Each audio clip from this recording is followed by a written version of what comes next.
Una mujer y sus dos hijas murieron atropelladas al cruzar por un paso no habilitado en Maipú.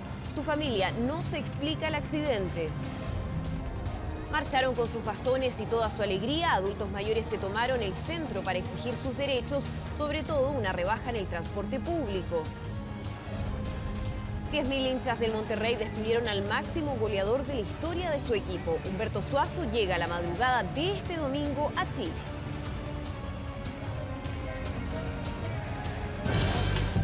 Presentamos 24 horas Central.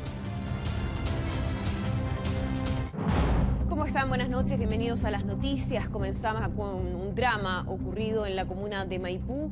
Una mujer y sus dos hijas de 12 y 2 años de edad murieron al ser atropelladas por un automóvil cuando cruzaron la calzada por un lugar no habilitado. Para la familia, la presencia de las víctimas en el lugar no tiene explicación. Juan Carlos Lepe con la nota. Según el testimonio del conductor del auto, la mujer acompañada de sus hijas de 12 y de 2, a quien llevaba en un coche, cruzaron de improviso en un lugar no habilitado. De repente la gente cruzó por este sector, donde está oscuro, y dice que de repente apareció, la vio encima. El accidente ocurrió cerca de las 11 de la noche del viernes, en la esquina de Camino Melipilla y Santa Marta en Maipú. La mujer, identificada como María González Castro, de 39 años, y su hija de 12 murieron en el lugar. La niña de 2 falleció horas más tarde, mientras era atendida en el hospital El Carmen. Yo más que nada veo la dolencia de la familia, de la situación de ellos, porque mi hijo en el fondo no tuvo la culpa, fueron ellos los imprudentes. La CIAT de Carabineros realizó los peritajes pertinentes en el lugar y el conductor, una vez controlado para descartar la ingesta de alcohol, quedó citado a la Fiscalía. El alcotest sale arrojó 0 grados. Conforme a la ruta, no hay ningún paso habilitado para que hayan cruzado estas mujeres junto a la menor. Familiares de las fallecidas aún no entienden por qué la mujer y sus hijas encontraron la muerte en este lugar. Los hallamos escudriñando el sitio del accidente entre los restos del coche y ropa. Quieren algo que les explique qué hacía María González con sus 2 hijas en un lugar que, según sus primos, le era ajeno a su hogar. Sin dar mayores detalles, comentaron que ella vivía solo con sus 2 hijas. ¿Ningún círculo familiar vive por acá? No, la hermana vive, pero vive allá. Una hermana que vive, pero vive para allá. Entonces nosotros por eso vinimos a mirar, porque no entendíamos por qué estaba aquí. O sea, por qué andaba aquí a esa hora, con coche, con niños y todo. El lugar es una intersección del Camino Melipilla, ruta de mucho tráfico. Vecinos dicen haber presenciado allí otros accidentes y también aseguran que es habitual que las personas prefieran atravesar por un paso no habilitado a tener que caminar 100 metros para llegar a un cruce regulado por semáforo. La gente llega y pasa, tanto en la mañana como a las 7 de la mañana, pasan como sus 20, 30 personas juntos. Puede salir por ese cruce. Nosotros juntamos un grupo de personas y cruzamos todas juntas para allá. Y cuando estaba en rojo el semáforo, nosotros cruzamos todas para allá. Mal hábito. Mal hábito, exactamente. Eso no tengo nada que decir, mal hábito. Los cuerpos de la madre y sus 2 hijas fueron retirados esta tarde desde el servicio médico legal. Sus familiares directos no quisieron referirse al lamentable hecho que para ellos aún no tiene explicación. Y seguimos con otro caso que ha generado impacto. La madre de Mateo, el niño perdido en Calama, asegura que su hijo no se extravió en el parque de juegos infantiles como se sabía hasta ahora. Una arista que toma fuerza en la investigación. Pero del niño hasta ahora no hay rastros, lo mismo que en el caso del guía turístico desaparecido en San Pedro de Atacama. Lorena Concha con el informe. Más de 100 kilómetros separan a Calama y San Pedro de Atacama, pero por estos días están unidos por el esfuerzo de encontrar a Mateo y Kurt, un niño y un guía turístico desaparecidos y de los que no hay rastro hasta ahora. Ya van 7 días desde que Mateo, de 2 años, se perdió. La búsqueda se ha concentrado en los lugares desérticos aledaños a Calama, incluso desde este sábado con personal del ejército. Sin embargo, en medio de la investigación que realizan las policías, han surgido dudas que parten directamente de las declaraciones de quienes estuvieron con el niño al momento de su desaparición. Incluso se habla de un posible vuelco en el caso, puesto que se indaga que nunca se haya extraviado en el parque infantil. Que yo sí pienso que él a lo mejor jamás estuvo el día sábado acá, que él no se perdió acá, porque es difícil que un niño se pierda en un minuto y que nadie vea nada. Hemos tenido que trabajar no solamente a partir del momento en que ellos refieren que se desaparece el menor Mateo, sino que también respecto a qué es lo que habría pasado anterior a esos días. Específicamente, ¿en qué no coinciden? ¿En el minuto en que él habría desaparecido? ¿En el lugar? En el minuto, en el lugar, en las personas presentes, básicamente en eso. Hay muchas contradicciones en la versión de ellos. Así es. La PDI ya realizó incluso un perfil psicológico del padrastro del niño, con quien se supone estaba el pequeño cuando se extravió. Hoy se indagan todas las aristas posibles. En cuanto a la pérdida del menor, como refieren los padres, otra respecto al secuestro, y ojalá que no sea así, pero también estamos investigando la arista que el menor efectivamente estuviera sin vida. En el caso de Kurt Martinson ya se cumplieron 19 días sin saber de su paradero. Desde el 24 de noviembre, fecha de su desaparición, su familia ha cooperado con la búsqueda, instalándose incluso en San Pedro de Atacama. Aquí también se ha reforzado el personal de rastreo, incluyendo equipos provenientes de la capital y compañeros de colegio de Chuquicamata del guía turístico perdido. Es su madre quien tiene su propia teoría de lo que pasó con él. Una persona que se quiere suicidar deja una carta o no deja nada y desaparece nomás, no va dejando pista. ¿Usted cree que hay intervención de terceros? Yo estoy segura, esa es mi opinión. No hemos descartado ninguna línea de investigación y obviamente todo dato, todo aporte, digamos que sea verosímil, que sea serio, se está investigando por parte de ambas policías. ¿Judicial se consulta alguna novedad en la búsqueda? Hasta el momento del río San Salvador, 4-9. Dos casos que tienen conmocionados a los habitantes de Calama y San Pedro de Atacama, tanto que la ayuda de la comunidad se ha vuelto significativa.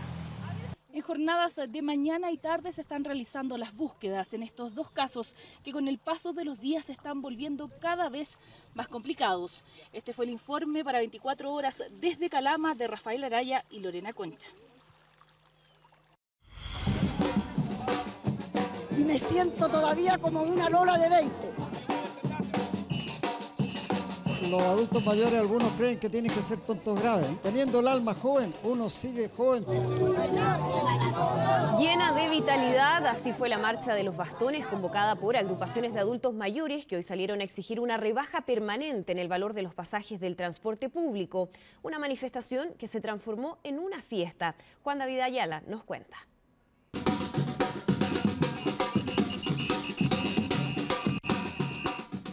Si la convocatoria de las marchas se midiera sumando la edad de los participantes, sin duda esta sería una de las más grandes.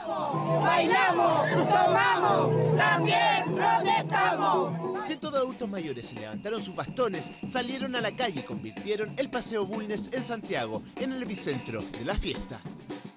Hemos venido a pasarlo bien, a presentar nuestros derechos, que nos den lo que pedimos. Decimos estudiantes, porque los comprendimos bien. Somos muy alegres, los últimos años que nos queda, por lo menos seguir adelante, si eso es lo más lindo.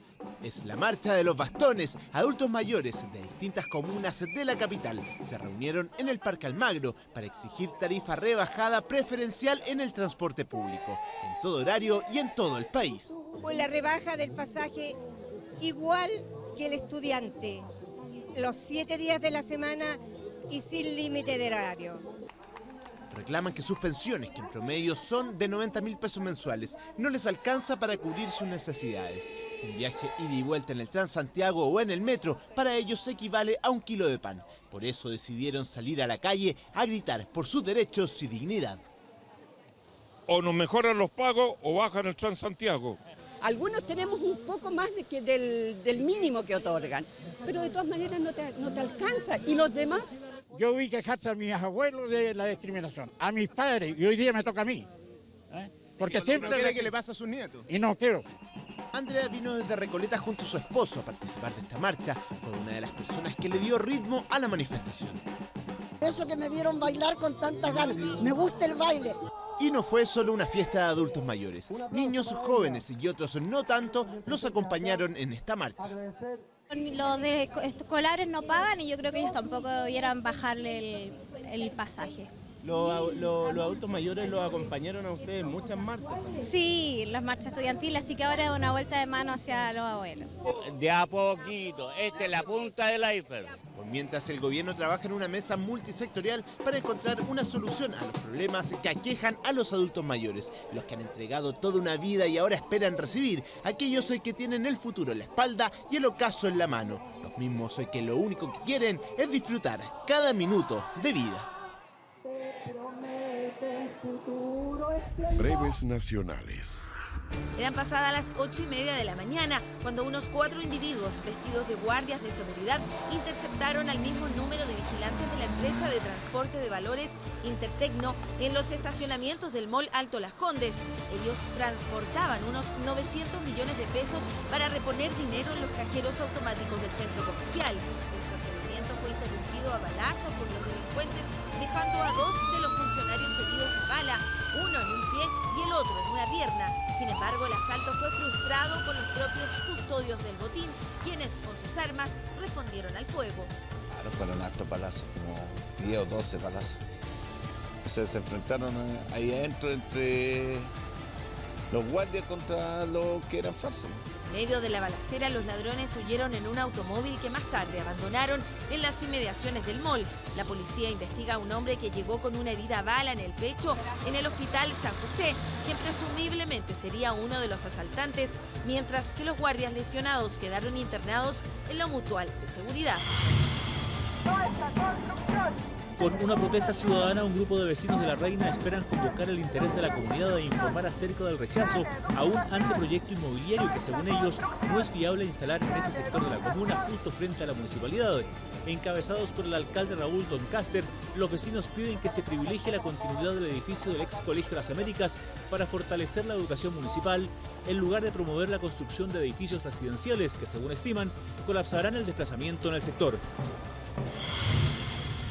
La Corte de Apelaciones de San Miguel ordenó la prisión preventiva para la chilena Natalia Chufardi, presuntamente involucrada en el millonario fraude que afectó a un instituto previsional de Honduras. Los montos involucrados en el delito superan los 230 millones de dólares. La chilena de 28 años debería ingresar al Centro Penitenciario Femenino de San Miguel en las próximas horas. Si el conflicto hasta el día de hoy era evidente, ahora el quiebre es total. Miembros de la disidencia del Colegio de Profesores decidieron abandonar la asamblea extraordinaria organizada por el magisterio en la que participaban. En las afueras, durante toda la jornada, se vivieron tensos momentos protagonizados por adherentes y detractores de la mesa directiva. Ignacio Uribe con el informe. El quiebre es total y estas imágenes lo confirman. Dos bandos compuestos en su mayoría por profesores que se miraron, provocaron, increparon y que incluso se insultaron en las afueras del Liceo Andrés Bello de la comuna de San Miguel. ¡Traidores! ¡Traidores! Establecimiento en el que se desarrolló una asamblea extraordinaria del Colegio de Profesores, y si el debate al interior del recinto fue intenso, este era el panorama en uno de sus accesos principales. Cánticos por un lado, lluvia de monedas por el otro, frente a frente, quienes son partidarios de la mesa directiva que dirige Jaime Gajardo y los docentes que llegaron desde diversos puntos del país y que son parte de la denominada disidencia. Los que no están conformes con la conducción del actual presidente, a quien le cuestionan su estilo, su sueldo mensual y principalmente la forma en que ha negociado diversas demandas con el Ministerio de Educación sin consultar a las bases, como han asegurado.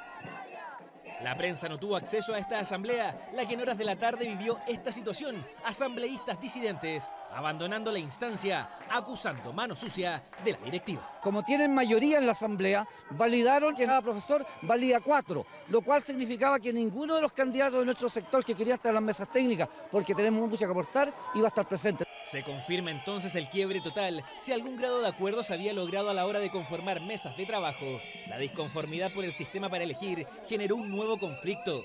Indigno, impresentable. ¿A dónde se ha visto, en qué democracia se ha visto que cada profesor puede elegir a 4 personas? Quiebre total, ¿no? Un quiebre total. 24 horas solicitó conversar con Jaime Gajardo, quien se excusó por estar dirigiendo la asamblea. Sus reacciones se conocerán posiblemente este domingo, cuando se informe de los alcances de la reunión. La denominada agenda corta negociada con el gobierno ha generado la tensión. Mesa y grupo disidente, muy lejos de encontrar puntos en común en temas como la estabilización laboral, bonos de retiro y reconocimiento de la deuda histórica. Enrarecido y tenso panorama y atención, que aún son miles los profesores que siguen movilizados.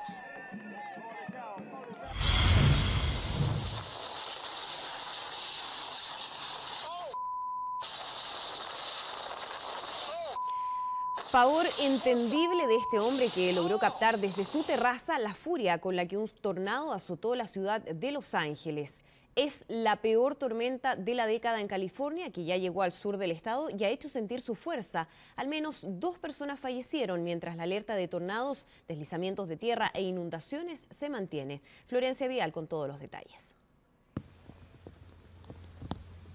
Regresaron a casa tras ser evacuados preventivamente y encontraron así su residencia. Años de esfuerzo sepultados bajo roca, pero por lo menos agradecen que están vivos. Son parte de los estragos que ha causado el paso de un fuerte temporal en el estado de California. Además de las abundantes lluvias que han provocado una serie de inundaciones, las rachas de viento de más de 120 kilómetros por hora han derribado cientos de árboles y en 2 casos han sido fatales.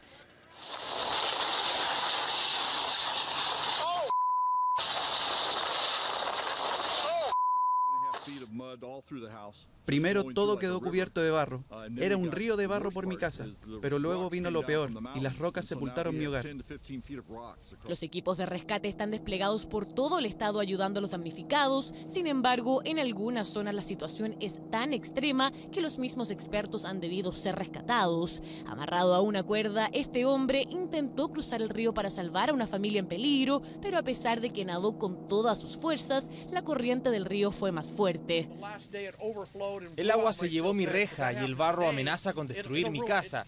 Si sigue lloviendo así, es probable que en las próximas horas pierda mi hogar. Es el peor temporal que enfrentan en 5 años, pero antes de afectar ciudades como Los Ángeles y San Diego, la tormenta había causado caos en el norte de California, particularmente en San Francisco y sus alrededores. Carreteras cortadas, vuelos cancelados y más de 200.000 hogares y negocios sin electricidad. A estos 2 jóvenes no les quedó otra opción que ir al supermercado remando en su kayak. Nunca había visto algo así. De la noche a la mañana todo estaba destruido. Esto es muy difícil. Lluvias que en esta zona eran necesarias, pero no en esta magnitud y en tan pocas horas. California lleva más de 3 años atravesando una de las peores sequías de las que se tiene registro.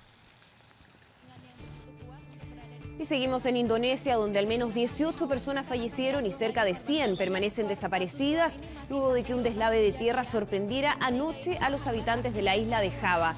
Según la Agencia Nacional para Desastres, varios equipos de rescate se encuentran en la ciudad de Gemblung, en la parte central de la isla, en busca de posibles supervivientes que se encuentren enterrados entre el barro y los escombros, teniendo en cuenta que al menos 105 casas quedaron completamente sepultadas. A pesar de que la maquinaria pesada requerida para limpiar las carreteras cubiertas por el lodo llegaron durante la tarde, la agencia estatal asegura que falta el equipamiento adecuado para la búsqueda de personas atrapadas. Justicia para todos. Bajo ese lema, miles de personas se reunieron frente a la Casa Blanca en la ciudad de Washington para protestar contra lo que consideran es brutalidad policial a la hora de tratar con la comunidad negra de Estados Unidos. Durante la marcha fueron recordadas diversas víctimas del racismo en el país, desde Emmett Till, un adolescente asesinado hace 60 años, hasta Eric Garner, un hombre asfixiado por un policía en Nueva York en julio pasado. El caso de Garner desató la polémica luego de que se diera a conocer la decisión de un juez de exonerar al policía que lo asesinó, razón por la que varios de los manifestantes vistieron polerones con la consigna "No puedo respirar", las palabras utilizadas por Garner cuando era estrangulado por el policía. El presidente de Venezuela, Nicolás Maduro, aseguró que ni derrocándolo saldrán en libertad los dirigentes opositores acusados de tener responsabilidad en los hechos de violencia que se produjeron durante la ola de protestas antigubernamentales a principios de este año. Entre los detenidos destaca el líder del Partido Voluntad Popular, Leopoldo López, quien se entregó a la justicia el 18 de febrero pasado, atendiendo a una orden de captura en su contra. Además, el mandatario indicó que nadie puede sacarlo del poder, ya que él es el pueblo en relación a las sanciones que impondrá Estados Unidos a funcionarios del gobierno de ese país sudamericano. Y más de 5.000 Papás Noel se reunieron en España para convertir a Madrid en una ciudad con otro récord mundial, esta vez para juntar el mayor número de corredores disfrazados de Santa Claus. Miles de personas con gorros rojos y barbas blancas corrieron esta mañana con el objetivo de superar la meta irlandesa que congregó a 4.962 atletas vestidos del navideño personaje. Los participantes llegaron al Estadio Santiago Bernabéu para correr por el Paseo de la Castellana, causando extrañeza en el metro de la ciudad y en quienes observaban parada tras parada los múltiples corredores que entraban a los vagones. En la competencia de algo más de 5 kilómetros, los más pequeños pudieron vestirse de elfos y algunos grupos avanzaron cantando villancicos. La victoria de la carrera se la llevó el popular corredor de ese país, Chema Martínez, ya retirado del atletismo de élite. Y a propósito de Navidad, pero ya en nuestro país, un recuerdo familiar puede convertirse en un regalo emotivo en estas fechas. Hay quienes dedican su tiempo a recuperar esa vieja bicicleta y dejarla como nueva. Otros que con un trozo de madera pueden hacer la felicidad de un niño. Estos son los secretos de un carpintero y un restaurador y lo vemos en la nota de Francisco Moreno. Muchos recordarán con este sonido su primera bicicleta y también los recuerdos de infancia. Difícil imaginar que esta Mini estaba así de deteriorada, ahora se ve completamente distinta y lista para la entrega. En su combi, Gabriel reparte cada uno de sus pedidos. Todos tienen una historia y un propósito especial. Son bicicletas antiguas que siempre tienen una historia, ¿ya? Entonces, las mandan a arreglar en esta época para recordar a algún familiar o hacer un obsequio o un regalo. Que hay algunas que llegan en un estado de chatarrería y que prácticamente hay que hacerlas de nuevo. Es tiempo y sobre todo dedicación, dice este joven restaurador. Don Ernesto. No me diga que ya llegó la joyita. Esta fue de un tío mío y de ahí fue pasando generación en generación. Y yo que la tenía guardada hacía como 10 años, esta bicicleta. En esta bicicleta aprendieron a pedalear sus 4 hijos. Durante 40 años estuvo en su familia hasta que comenzó a deteriorarse. Ahora restaurada será el regalo para los nietos, dice el hijo, también llamado Ernesto. Aún recuerda su barrio con calles de tierra.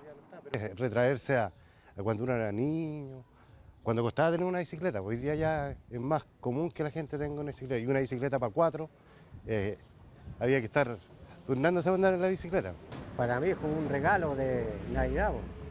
¿Ah? Una sorpresa para y una familia, sorpresa y una para la familia, porque no sabían tampoco que yo les mandaba a arreglar. Esta es una fábrica de sueños. Porque cuando niño yo siempre los veía, nunca tuve. Y por eso Raúl quiso que la infancia de otros niños fuera distinta. Llegó una señora con un niñito como de 16, 17 años discapacitado en una silla de ruedas, con hemiplegia el niño. Y ella lloró frente a mí y le decía al hijo, ¿te acuerdas que el último juguete que tuviste fue cuando tenías 3 años? Entonces para mí eso es ganancia, ese es el sentido de la Navidad. Durante todo el año recolecta madera y diseña las piezas. Aquí hay cariño. Este es un recuerdo mío. O sea, no es que mi nieta lo quiera, es un recuerdo mío, porque esto es lo que usaba yo cuando chico. Entonces ahora se lo llevo, se va a subir ella y yo lo voy a ver cuando yo era chico. Requiere paciencia. Su esposa es su gran colaboradora. Cada palo que pinto, me imagino el niño que lo va a ocupar. Y lo pinto con amor, porque sé que le voy a llevar alegría a un niño. Y para mí los niños son los más importantes. De eso se trata, de dejar huellas. Huellas que no deben perderse, dice también el restaurador de bicicletas.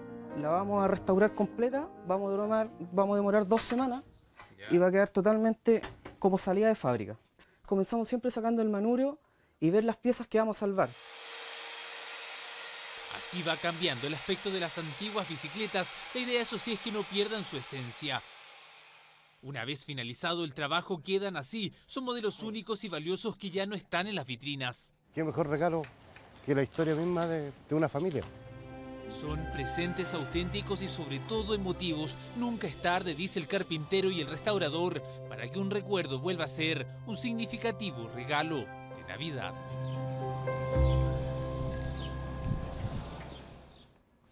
Y fíjese en lo siguiente, muchos no los conocían, otros sabían de su existencia, pero jamás los habían visto. Los pandas rojos llegaron a nuestro país para quedarse y formar familia como parte de un programa de preservación de esta especie. Los detalles de su debut en el Zoológico Metropolitano en el informe de Daniela Valenzuela. Se mostraron algo tímidos a la hora de su debut, pero aún así lograron conquistar a quienes los esperaban ansiosos. ¿Le gustó, no? ¡Sí! Son hermosas, que son muy negritos, son muy hermosos. Aparte son gorditos. Fueron sus colas de casi medio metro, anaranjadas y robustas, las que sin duda llamaron la atención de los niños que nunca antes habían visto a un panda rojo. ¿Los conocías de antes? Nunca lo había visto. No lo conozco, es primera vez que los veo. Únicos en su tipo, los pandas rojos fueron presentados en el zoológico del Parque Metropolitano luego de un viaje de casi 20 horas desde Japón. Son los únicos que hay en Chile, hay solo en Sudamérica, en Chile y en Argentina. Su traslado a Chile forma parte de un programa de preservación. Actualmente esta especie se encuentra en estado vulnerable y son pocos los ejemplares vivos, por lo que es primordial extremar su cuidado. A partir de hoy el zoológico además hace parte de la conservación de esta especie a través de un programa de reproducción, así como lo hacemos con especies nativas como los pingüinos, la ranita de Darwin, los flamencos. La verdad es que es un motivo de orgullo. Esperamos que Lili, que es la hembra, Couta se llama el macho, tengan crías pronto. Acostumbrados a las zonas altas de los bosques de bambú, se necesitaron elementos esenciales para imitar su hábitat, además de mallas de seguridad debido a su natural instinto de escapar. Básicamente uno de los cuidados más importantes que tenemos que tener acá en el zoológico, ellos no aguantan muy altas temperaturas. Por lo tanto, su recinto consta de dos partes, una que es el patio abierto y la otra que es un patio interno donde tenemos temperaturas controladas. Tener dos nuevos residentes del zoológico, estos dos pandas rojos, que vienen a alegrar la vida, pero también a agregarle valor a lo que hoy día existe. Así, luego de pasar la cuarentena, Couta y Lili ya forman parte de la gran familia Zoológico Metropolitano, familia que todos esperan crezca con su reproducción y así permitir la preservación de esta especie. Vamos con otros temas. La fuerte caída del petróleo en el mundo es un alivio para nuestros bolsillos, pero también un castigo para varias economías del planeta. Y las proyecciones hablan que el crudo del 2015 podría seguir bajando a la misma velocidad. En cuanto nos afectará a los chilenos y al mundo entero, Natalie Gómez nos cuenta. Fantástico, fantástico. Es una ayuda, indirecta, pero es ayuda. Bueno, yo que ando todos los días en vehículos, encuentro bueno. Espectacular considero yo, pues, ojalá siga igual. Pues. La felicidad de los automovilistas es indiscutida. Por séptima semana consecutiva el precio de las bencinas está a la baja. Y si yo le digo que el petróleo va a seguir bajando. Algo que baje en la vida. Más piques más largo para vacaciones entonces. Es una de las consecuencias de la que podría ser la noticia del año en materia económica. El precio del petróleo ha alcanzado niveles históricamente bajos. Si en junio de 2013 el barril costaba $107, el 12 de diciembre de 2014 llegó a los 58. Pero las proyecciones más extremas indican que la baja del crudo será la tónica de 2015, con precios que varían entre los 70 e incluso los $43 el barril. La cifra pone simplemente de cabeza a quienes viven del petróleo. Es el caso de Venezuela. Con precio de petróleo como este por largo tiempo, obviamente le pone inconveniente a la fuente de ingresos fiscales de Ecuador, de Venezuela.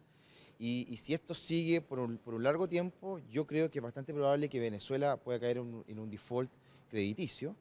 Efectos que van más allá de la economía si se considera que Venezuela abastece de petróleo barato a países como Argentina y Cuba, donde ejerce una gran influencia política. Venezuela no va a ser capaz de seguir financiando un petróleo barato a estos países. Entonces, su poder geopolítico en el Caribe debería ir disminuyendo. Rusia también sería una de las más afectadas. Los inversores privados ya han comenzado a retirar su dinero de los mercados de ese país y los estudios aseguran que la nación más grande del mundo en superficie tiene hoy una economía equivalente al tamaño de España.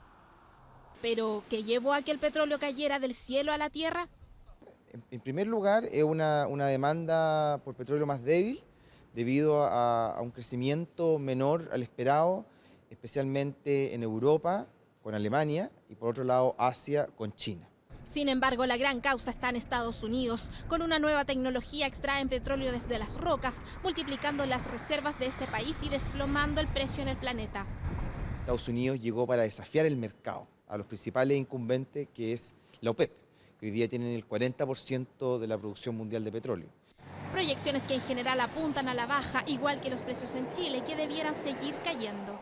Si uno hace un cálculo rápido, deberíamos estar por debajo de los 700 pesos probablemente por litro de benzina, incorporando plenamente los precios del petróleo que tenemos. O sea, qué tremenda noticia, hace 2 meses estamos en 1000 pesos. Buenas noticias para los chilenos, bajan los combustibles, lo que a la larga repercutirá en productos tan sensibles como frutas, verduras, alimentos y transporte público. El gobierno estudia la construcción de una nueva ruta que conecte Santiago con Valparaíso. La propuesta elimina las plazas de peaje, incorpora el uso de TAC y se basa en 2 gigantescos túneles por debajo de la Cuesta La Dormida. Tabor Juranovic nos informa. Son 11 kilómetros de subida y otros 11 de bajada. La Cuesta La Dormida es famosa por la sinuosidad de sus cerradas curvas que han cobrado la vida de decenas de personas en la última década. Y aunque la vía ha mejorado en seguridad, la sola idea de pensar que un túnel atraviese a este macizo ya ilusiona a los automovilistas.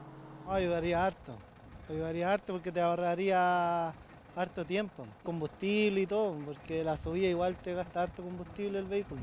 Yo me demoro más o menos 40 minutos en atravesar la ruta cuando vengo cargado.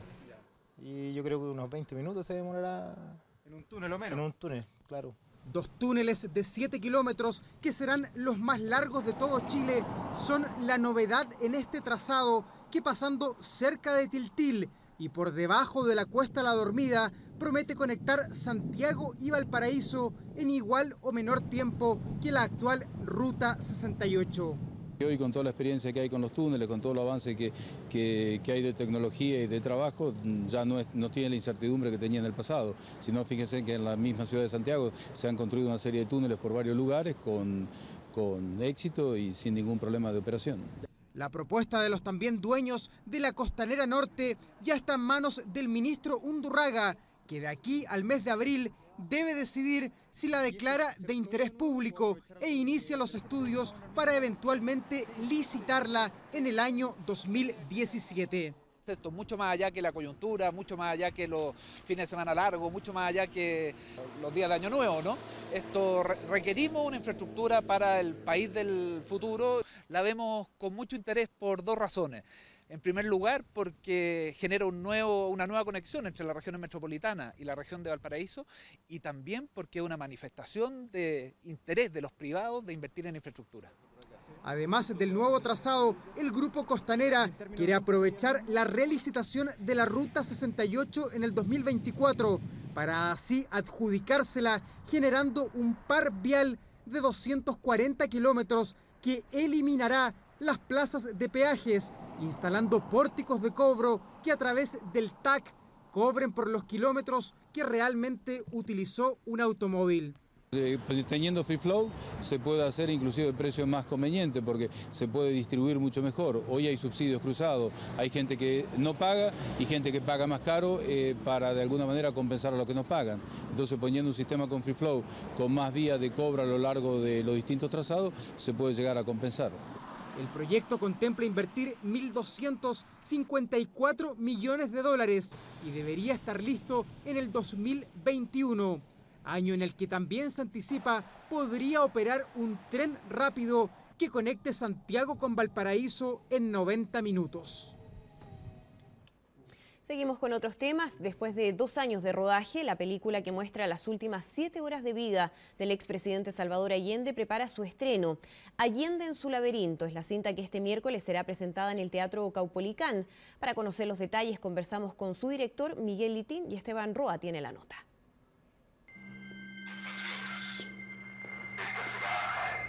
La última oportunidad en que me pueda dirigir a ustedes.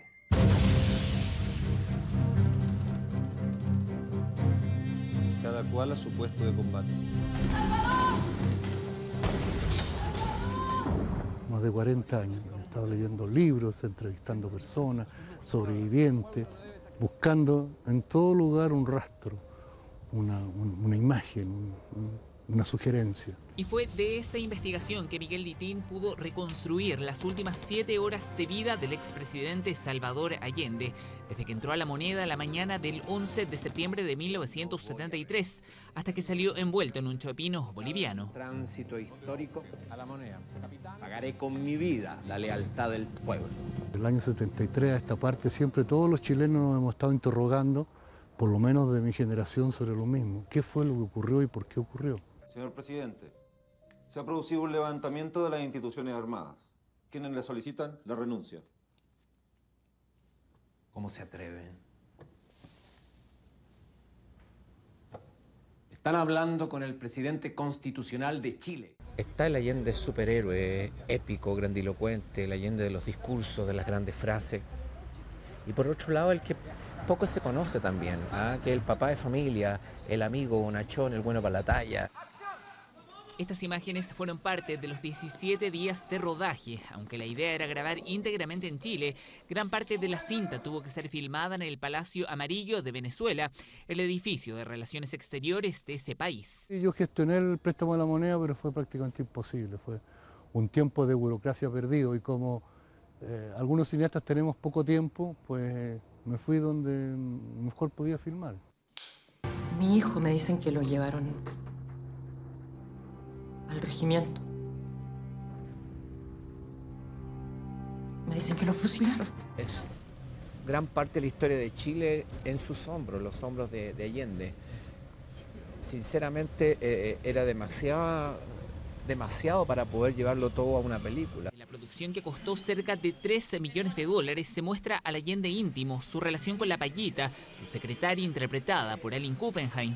Elenco que también incluyó actores venezolanos como Roque Valero, quien interpreta a un policía que en su primer día de trabajo es enviado a La Moneda.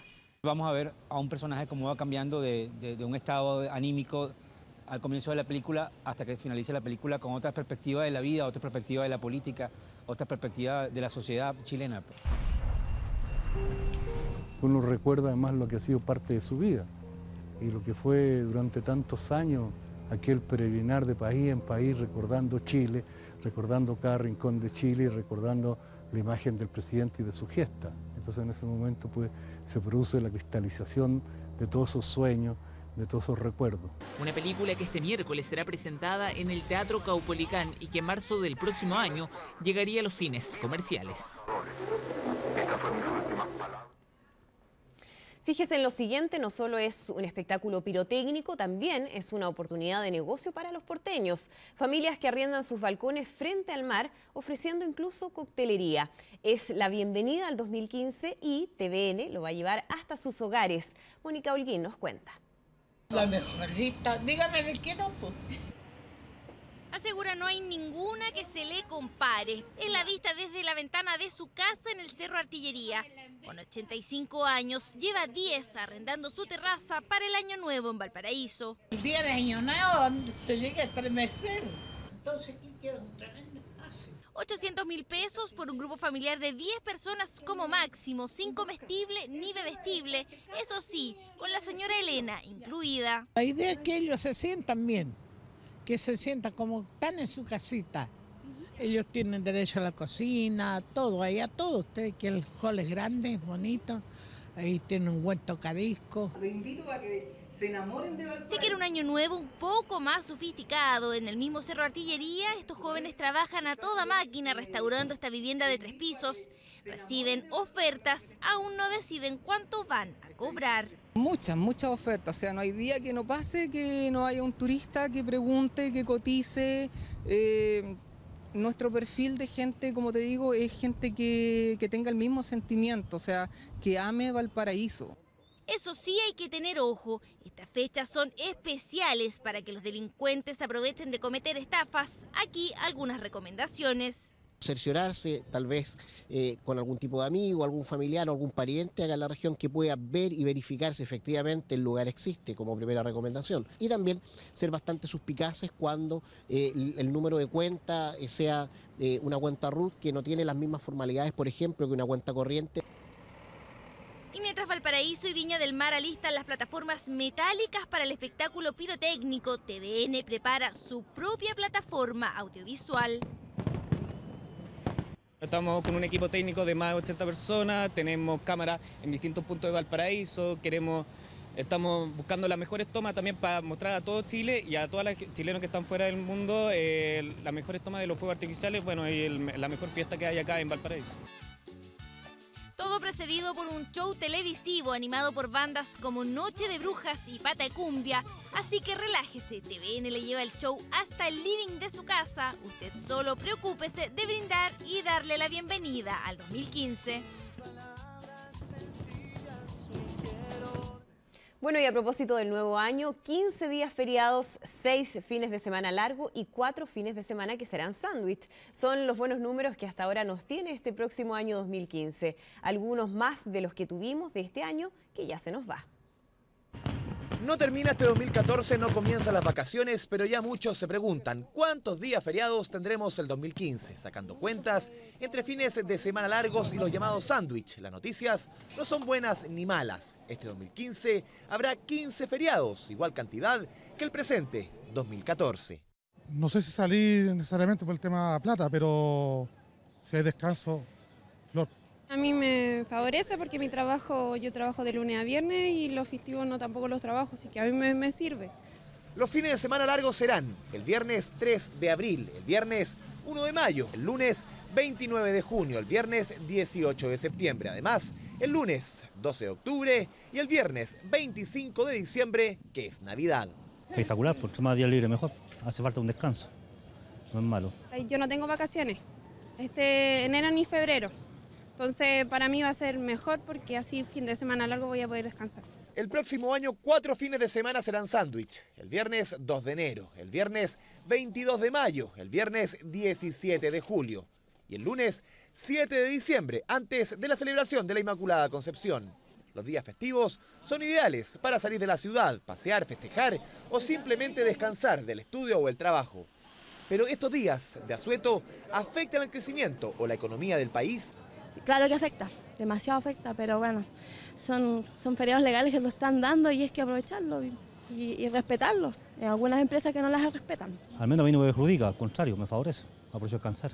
Quizás los más dañinos, los que más generan impacto pueden ser estos días sándwich. Lo que pasa es que la economía funciona como a media máquina, ¿cierto? Funcionan menos servicios, se hacen turnos provisorios. Sin embargo, esto igual se ve compensado de alguna manera con el tema turístico, con el tema de transporte, ¿cierto? Que son de alguna manera las actividades que van en contraciclo contra estos días feriados que de alguna manera se van reactivando. 15 festivos a nivel nacional, pero habrá regiones y ciudades que tendrán los suyos propios. Será el caso de Arica y Parinacota, Chillán y Rancagua. Deportes en 24 horas. ¿Cómo les va? ¿Cómo están ustedes? Muy buenas noches. Despedida de ídolo, de héroe deportivo para el Chupete Suazo en Monterrey. Más de 10.000 personas asistieron al momento del adiós. El Chupete llega mañana a las 6:50 horas al Aeropuerto Internacional de Santiago y el lunes debería estar afinando los detalles para firmar con Colo-Colo. Creo que... Yo vi con Chupete Suazo, Chupete Suazo, Chupete Suazo, Chupete, Chupete, Chupete, con el Chupete, la punta. ¡Qué golazo! Yo ya no voy a seguir como jugador del Club de Fútbol Monterrey. No tiene cuerpo de atleta, ¿qué importa? Futbolista lo es.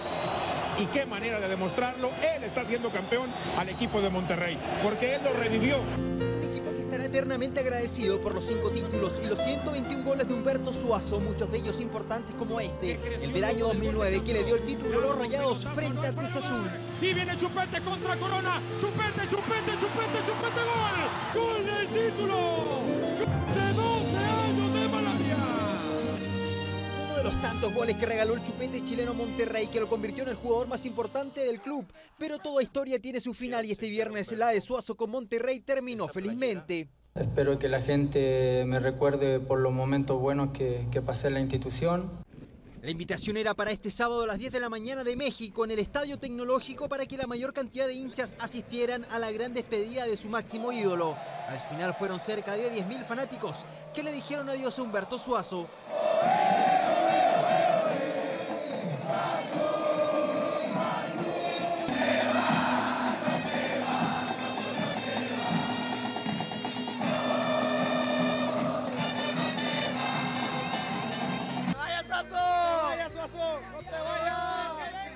y no, gracias por todo, chileno. Eres grande y pues te vas con el Colo-Colo, ni modo, pero ojalá y te vaya bien. Gracias a él ahorita estamos así, porque somos grandes ahorita gracias a él.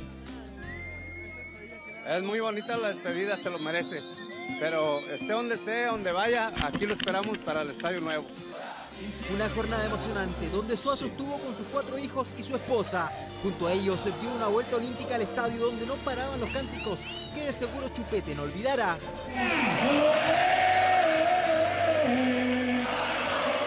Agitando las playeras y todas las banderas.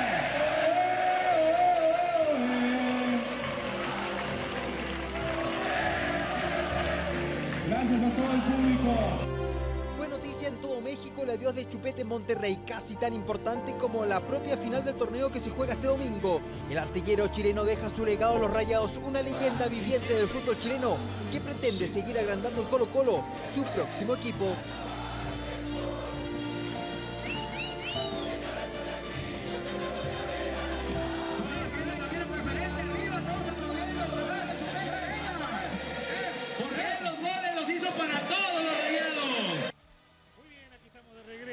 Saltamos al fútbol internacional para contarles que el Manchester City, a pesar de todos los problemas con lesiones que se suman, le ganó con este gol del eterno Frank Lampard al colista Leicester, jugando de visita el cuadro de Pellegrini por 1-0, jugada del francés Nasri, gol a los 40 minutos de juego, ganó 1-0. Alexis fue figura importante en la victoria del Arsenal sobre el Newcastle por 4-1. Aquí está el primero, el centro de Alexis y la aparición de Giroud. El francés para el primero. Wenger festeja el agradecimiento de Giroud para esa pelota que sirve a Alexis. Otra asistencia del chileno, pase filtrado al corazón del área y Santi Cazorla, el español, anotando el 2-0 a los 9 minutos del segundo tiempo. El francés es Giroud. De nuevo aparece en la boca de la puerta para convertir con este toque sutil el 3-0. Tras jugada del español Bellerín, el Newcastle descontó con gol de Ayoze Pérez, otro español. 1-3 el marcador. Santi Cazorla. Había salido Alexis de la cancha. Fue reemplazado a los 87 por el francés Coquelin. Penal ejecutado por Santi Cazorla. El árbitro es Lee Mason. Y gana por 4-1 el Arsenal. La pica o no la pica. Y claro que la pica Cazorla. Gol. ¡Gol! El Chelsea de Mou, el Chelsea del gran Mourinho, sigue en la punta del fútbol inglés. Le ha ganado al Hull City por 2-0, 3 puntos de ventaja sobre el equipo de Pellegrini. Hazard, el gran jugador belga, uno de los mejores futbolistas del mundo, anotaba el primero. Y Diego Costa, que se reencuentra con el gol, es el segundo mejor anotador de la liga inglesa. A los 23 convierte el 2-0. Gran actuación de de Bravo en Madrid, con un pálido Barcelona. Miren la tapada de Bravo, fenomenal. En el partido frente al Getafe, el remate de la Pita. Un muy buen partido. Penal. Messi un tiro libre en el palo. No hubo caso. El Barcelona no jugó bien, empató solo a 0 con el Getafe. De visita, el Real Madrid se consolida. Y volvemos a la Premier League, a la lucha por el título. El Manchester City, igual que en la temporada pasada, el encuentro entre dos tipos que no se quieren. El chileno Manuel Pellegrini y el portugués Mourinho. A ver, ¿cómo está esta pelea? Los dos candidatos al título de la Premier League disputaban sus partidos a la misma hora y ante los colistas del torneo. El Chelsea de Mourinho ante el Hull City, penúltimo, y el City de Pellegrini frente al Leicester, último en la tabla de posiciones.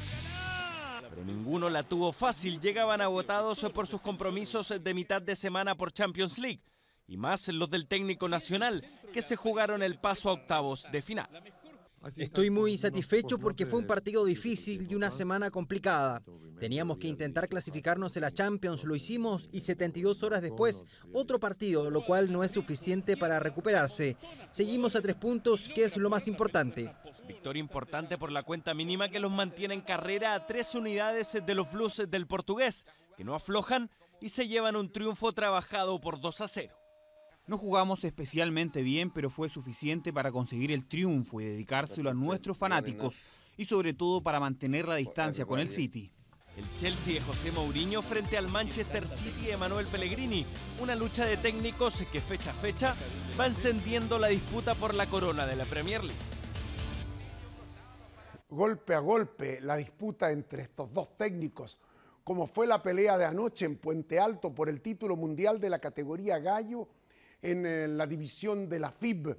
Un gran triunfo de la chilena invicta de la Crespa Rodríguez frente a Janet Cuisilla Pérez, la mexicana que hasta mayo era la campeona del mundo. Transmitió TVN el combate de anoche.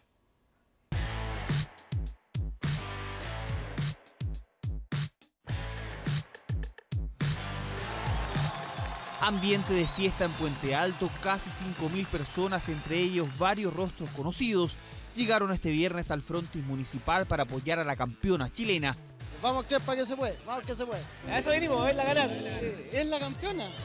Pero en el camarín se mantenía la calma, frutas y galletas era la dieta de la Crespa Rodríguez a minutos de defender nuevamente su título mundial de boxeo, concentración máxima de la púgil a quien no se le escapaba ningún detalle. ¿El Diego cómo está? ¿Falta una? La rival Janet Cuisilla Pérez venía con la idea de recuperar el cetro mundial, pero claro, la mexicana tenía al frente a la Crespa, quien contó con el aliento de su hinchada. Es nuestra Karina, la Crespita Rodríguez. Una pelea que comenzó con la Cuisilla poniendo en aprietos a la chilena. La desenlace definido hasta el momento, ahí, mucha expectativa.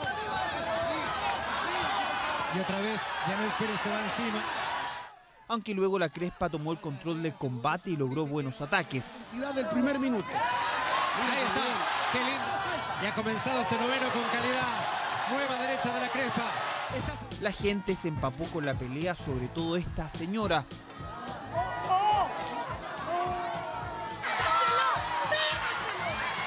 Quien incluso entregó algunos consejos. Una recomendación que tomó al pie de la letra la boxeadora chilena, quien finalmente, y con fallo dividido de los jueces, retuvo su título mundial. Un triunfo claro, rotundo de la chilena. Y yo sé que gané lejos el combate, así como lo gané en México, lo gané acá, así que estoy 100% feliz por el apoyo de mi gente, de que se llene las graderías, que el boxeo sí es un deporte muy lindo y que atrae a la familia. Me voy, pues, creo que cerré el año a la perfección. Para que vuelvan a ver una pelea así, aquí en Chile tienen que traer a otra guerrera. Luego de revalidar su cetro de la Federación Internacional de Boxeo y lograr su 14º triunfo consecutivo, ¿cuáles son los objetivos que tiene la Crespa para el 2015? Y lo que se viene ahora va a ser la unificación, que se va a hacer el supercampeona, que están las 3 organizaciones, que es la FIB, el Consejo Mundial y la Asociación Mundial, y queremos traer la unificación acá a Chile. Y nosotros queremos hacer eso, traer la sede acá, y si no, hacerlo fuera donde sea y ser supercampeona en mi categoría.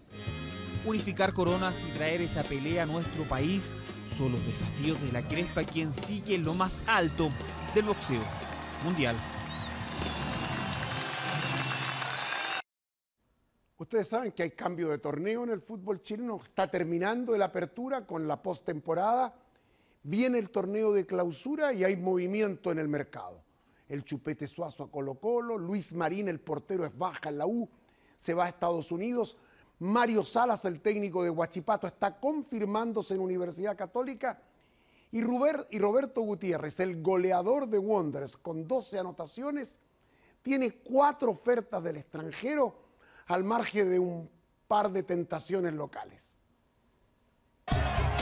Un jugador motivado pide la pelota. Por un lado, también por el otro. Y pobre de aquel que no se la pase. Cuando alguien está enfocado, aconseja a sus compañeros. Le rebate al árbitro algún cobro. Su confianza es tanta que esquiva jugadores con facilidad y hasta intenta fabricarse un penal. Eso y más es Roberto Gutiérrez en Wanderers, quien a sus 31 años lleva 12 goles en este torneo, pero el más lindo es uno que no anotó. Por la banda izquierda intentaba esquivar a Matías Navarrete. Una pared perfecta con Jorge Luna. Y el mismo Navarrete no podía con el pájaro, que casi celebra el golazo del torneo. Nosotros estamos muy contentos con Roberto Gutiérrez. Mira, uno nunca puede decir, tú nunca puedes tener obligado a un jugador, digamos, en una institución, pero los contratos están para cumplirse. ¿Roberto Gutiérrez hasta cuándo tiene contrato? Roberto Gutiérrez tiene contrato hasta junio del 2016. ¿Tu nombre está sonando en la U? No hablo de...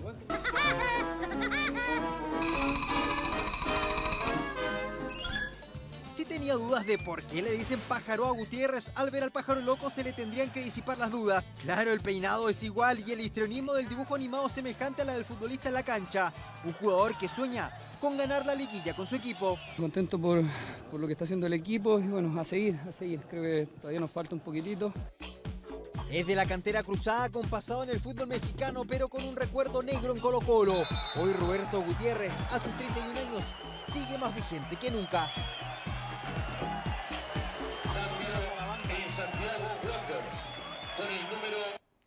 Mañana Wanderers pretende clasificar como Chile 3 en semifinales de la postemporada, enfrentando a la Unión Española en Valparaíso, y Palestino en La Cisterna recibe a Huachipato. Es el final ya casi. El otro domingo son las finales de la postemporada. No queda nada. Muchísimas gracias, Pedro. Andrea, que tenga buenas noches. Chao, buenas noches. Chao.